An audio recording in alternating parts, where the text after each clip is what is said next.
This is Aries Stories. This is Aries Stories.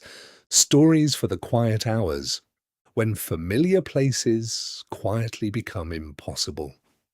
Tonight's story is called The Town That Disappeared Every Sunday.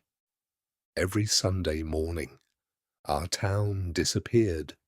Not forever, just for 1 hour, from exactly 3:17 a.m. until 4:17 a.m. Nobody questioned it. Not because they didn't notice, because it had always happened. The same way the river always flowed south, the church bell always rang on the hour, and winter always arrived before anyone was ready. It was simply another rule.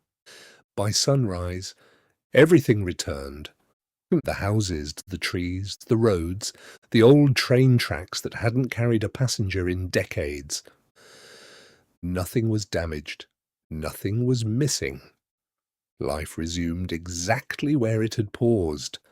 People never spoke about it, not because they were hiding anything, because somehow it never felt important enough to mention, except to children.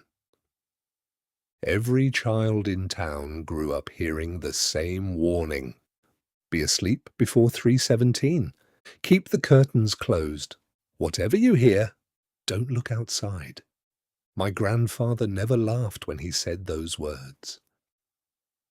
Every Saturday evening, just before bed, he wound the same old brass pocket watch, locked every door, checked every window, blew out every candle except one. Then he'd place the watch on the bedside table. "If the watch stops," he whispered one night, "don't start it again until sunrise." I asked him why. He only smiled.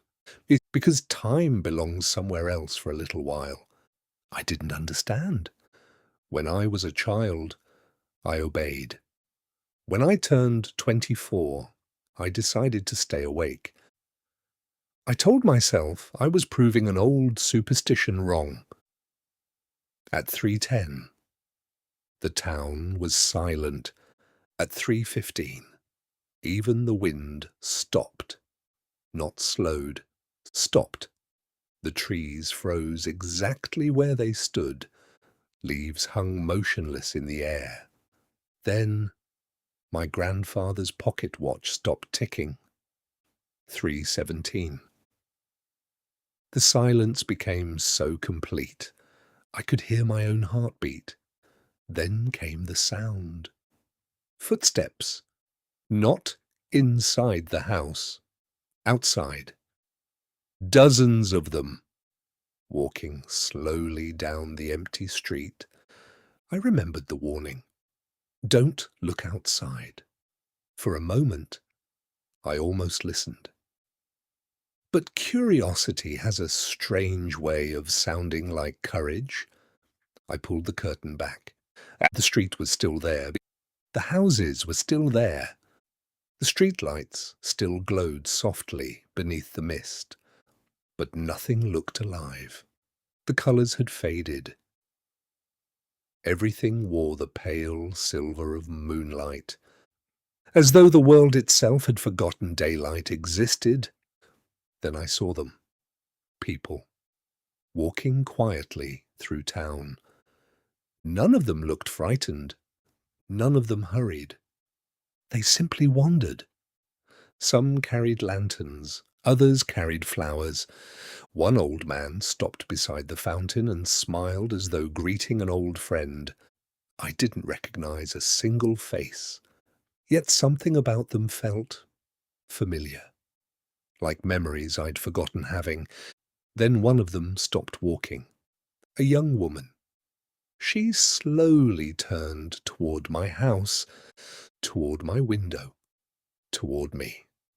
Our eyes met. She smiled. Not happily, sadly. Then she said something. I couldn't hear her, but somehow I understood.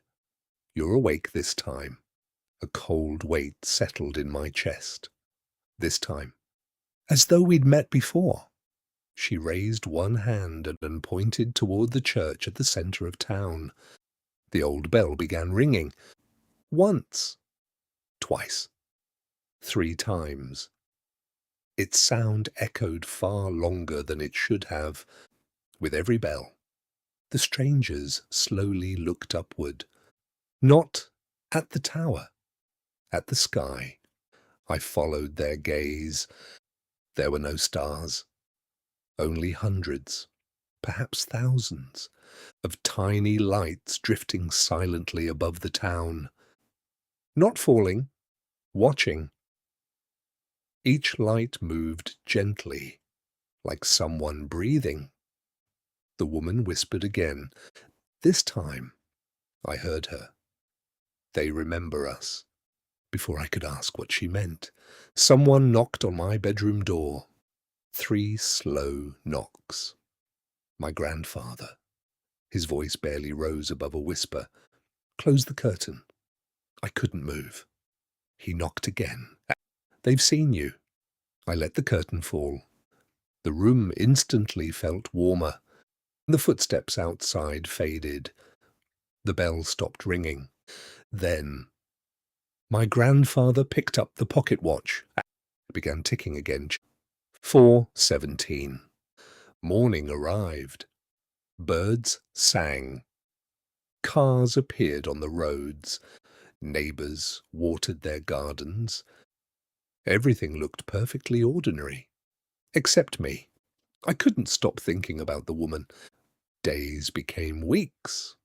Every Sunday, I stayed awake. Every Sunday, she was there. Always waiting in the same place. Always smiling. Always looking at me.